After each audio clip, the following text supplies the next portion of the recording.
Caught in their trap.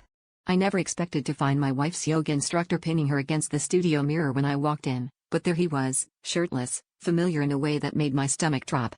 The room stank of sweat, incense, and something else I couldn't name.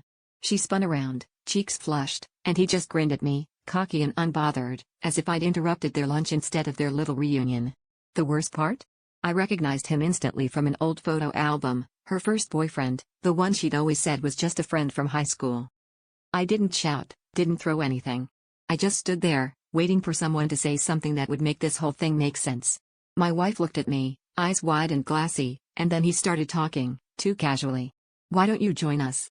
he said, voice low. "We have an open thing going on now." My wife just nodded, biting her lip, like she'd rehearsed this 100 times.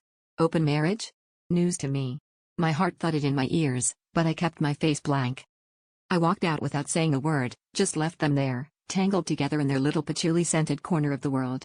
That night, I sat in my car outside our house, watching the windows flicker with candlelight, wondering how long I'd been the only one not in on the joke.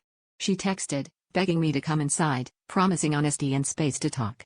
I couldn't bring myself to answer. Every time my phone buzzed, I felt my hands shake.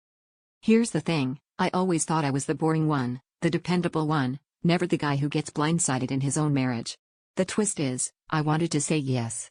Not to them, not to an open marriage, but to the idea of being someone else, someone who didn't care so much about rules or loyalty. I sat there all night, the city humming around me, and realized I'd been living someone else's life, her fantasies, her secrets. And I wasn't sure I could ever find my way back to mine.